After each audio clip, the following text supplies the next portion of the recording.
Hello बच्चों, today we are going to discuss our class 8 mathematics worksheet 23. Date is 15 December 2020 and topic is observation of patterns in square numbers.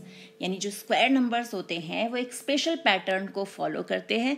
आज हम वही observe करेंगे, यानी आज हम numbers के साथ खेलेंगे.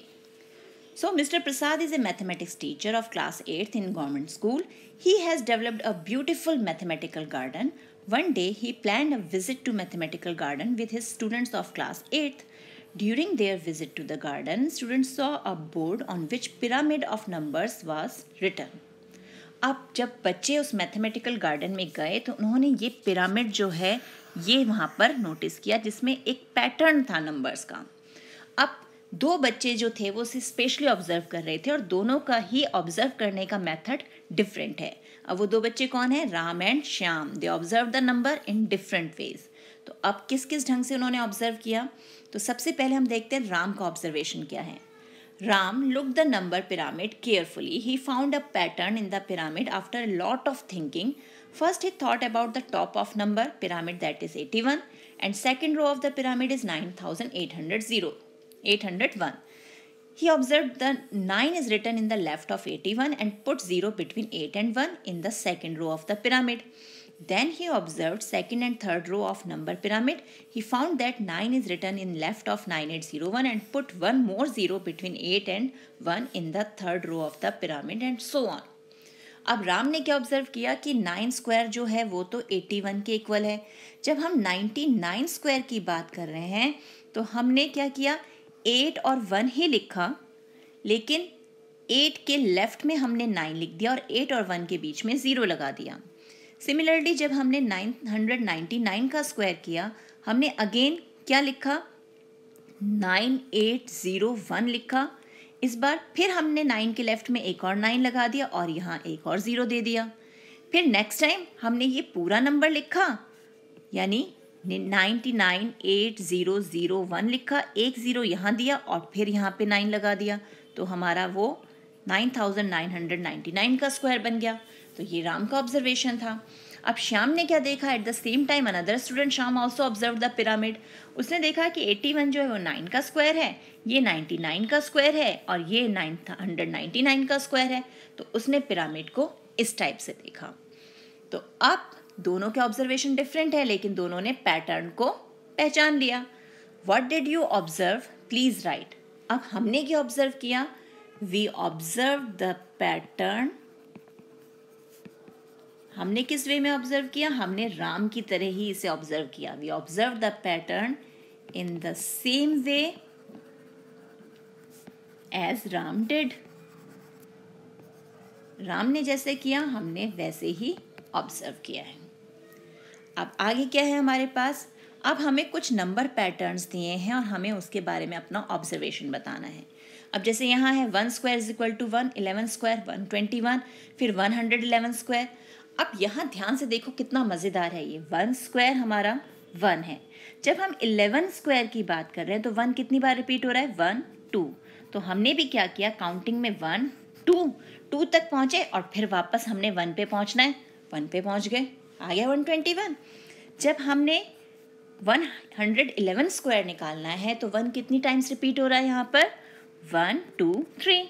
तो हम भी 1 2 3 तक गए. अब वापस हमें 1 पे पहुँचना है तो 2 1. सिमिलरली अब ये 1 4 टाइम्स रिपीट हो रहा है तो 1 2 3 4 तक गए. अब हमें वापस 1 पे आना है यानी 3 2 1. और जब ये 1 5 टाइम्स रिपीट हुआ तो हम कहाँ तक जाएंगे? वेरी गुड, 5 तक. 1 2 3 4 5. अब 4 3 2 1. देखा कितने बड़े नंबर का हमने स्क्वायर कैलकुलेट कर लिया. अब नेक्स्ट क्या है? नेक्स्ट है कंप्लीट द पैटर्न. अब इस पैटर्न को हमें कंप्लीट करना है. Again 11 square 121. अब 101 स्क्वायर दिया तो हमने क्या किया? हमने 121 ही लिखा, लेकिन बीच में जो स्पेस है ना वहाँ पे जो 0 है 10 है तो हमने 110 दे दिया. अगली बार 1001 स्क्वायर है, फिर हमने क्या किया? हमने 121 ही लिखा. इस बार 2 zeros हैं तो 2 zeros यहाँ और 2 zeros यहाँ. अब हमारे पास ये है तो कितने ज़ीरोज़ हैं? 3। हमने अगेन 121 लिखा, 3 ज़ीरोज़ यहाँ और 3 ज़ीरोज़ यहाँ। अब कितने ज़ीरोज़ हैं? 4। तो 121 हम लिख लेते हैं और 4 ज़ीरोज़ यहाँ और 4 ज़ीरोज़ 2 के राइट हैंड साइड पे। हो गया कंप्लीट पैटर्न। अब आगे क्या है? आगे हमें पैटर्न लिखना है और फॉलो करना है, ऑब्जर्व करना है कि यही क्या पैटर्न चलेगा और आगे के स्टेप्स भी लिखने हैं। सो 7 स्क्वायर 49 के इक्वल होता है। 67 स्क्वायर जो है वो है 4489। अब यहीं से हमारा पैटर्न शुरू हो जाता है कि एंड में तो हमारा 9 जो है वो फिक्स है। अब यहाँ क्या है हमारे पास? अब जब हमारे पास 6 1 टाइम्स है तो हम 4 को उससे 1 टाइम्स ज़्यादा यानी 2 टाइम्स लिख रहे हैं और फिर 8 9। अब 667 स्क्वायर है तो 6 कितने टाइम्स रिपीट हो रहा है? 2 टाइम्स। तो हम 4 को 3 टाइम्स यानी उससे एक ज़्यादा लिखेंगे। 8 को 2 टाइम्स ही लिखेंगे और लास्ट में 9 तो फिक्स है ही। अब 6 3 टाइम्स रिपीट हो रहा है तो 4 को हम लिखेंगे उससे एक ज़्यादा यानी 4 टाइम्स। 8 को 3 टाइम्स ही लिखेंगे और 9 लास्ट में फिक्स है। अब हम क्या करते हैं? हम लिख लेते हैं 6 को 4 टाइम्स और फिर इसका स्क्वायर निकालें तो यानी अब 4 को कितनी बार लिखना होगा? 5 टाइम्स। 1 2 3 4 5। 8 आएगा हमारा वही 4 टाइम्स और लास्ट में 9।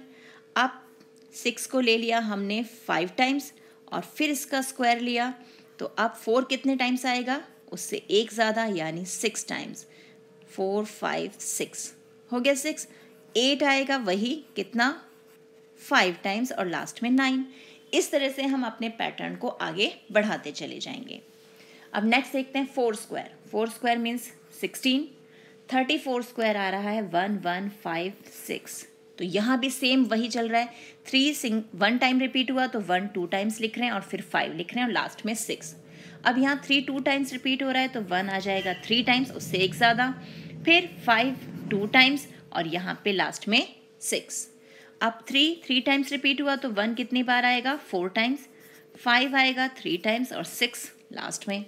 अब हम 3 को 4 टाइम्स रिपीट करते हैं और उसका स्क्वायर लें तो 1 2 3 4 5 उससे एक ज़्यादा। 5 को 4 टाइम्स ही लिखेंगे क्योंकि 3 4 टाइम्स रिपीट हुआ और ये 6।